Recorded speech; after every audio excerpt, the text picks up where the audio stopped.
Hey everyone, so I'm posting a book review video post a really long gap, which is so thoughtless of me, but apologies for that, and from now on I'll try posting contents on a very regular basis. So yes, today I'll be reviewing one of the best pieces of the great, the legend herself, the extraordinary Queen of Mystery, Agatha Christie. So yes, I'll be reviewing one of her most popular works, that is The Mysterious Affair at Styles. So let's begin.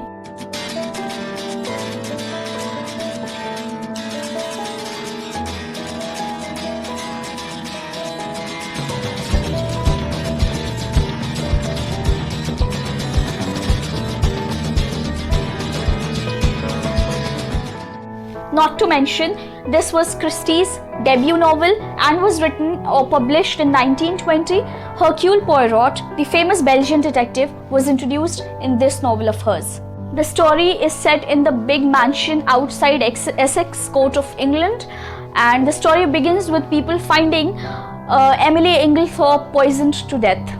Now, before we actually begin with the plot of the story, let us first know and learn about the characters involved in this novel. So the characters include Emily Inglethorpe. She is a rich elderly woman and she's married. She was initially married to Mr. Cavendish, and later on, after his death, she married Alfred Inglethorpe, who was way too younger than her. John Cavendish and Lawrence Cavendish are her stepsons from Mr. Cavendish's first wife. John Cavendish is married to Mary Cavendish, and Evelyn Howard is a friend of Emily Inglethorpe, and she does not approve of Alfred Inglethorpe. But later on we see altogether a new picture. There are many other characters in the novel like Borstein, Dorcas, Cynthia, but they are not very important. The protagonist of the story happens to be Hercule Poirot, the famous Belgian detective in most of Christie's works. Now let us understand the plot briefly. So one fine morning, as said initially, people at Styles find Emily Inglethorpe dead. Now suspicion and tension start gaining momentum from then on. There were two possible questions. Who murdered Emily and why was she even murdered? Since Emily had a lot of property and wealth to her name, so the possible answer to the question of her murder was undoubtedly her property. Now there were two major suspects in the story, and both of them really close to Emily. Possibility was either she was killed by her husband Alfred, who was way too younger than her, or she was killed by her stepsons who might want the possession of her property. Now Poirot is asked to investigate the whole incident. Upon investigation, it is found that a day before Emily's death, her husband Alfred had a big argument and fight with her wife. And owing to that argument, he had left the house and went to the nearby village. Now later in the story, it is found that Evelyn Howard, who actually pretended to be hating Alfred, was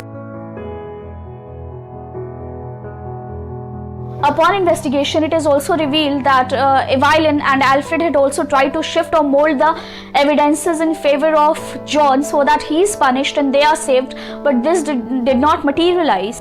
Eventually, everything comes to light and it is revealed that Emily's husband Alfred had murdered her.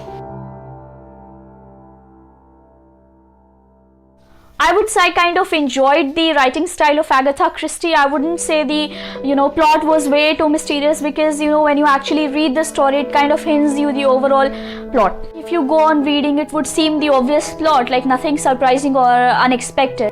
Nonetheless, this is a brilliant work by Agatha Christie. I would also want to add one thing, that if you're beginning to read Agatha Christie, then you definitely should pick this one up, because it's going to be a very interesting read and you would enjoy it thoroughly. And also, if you liked today's video, then please consider liking it, sharing it, commenting on the video, and also subscribing to my channel. Thank you.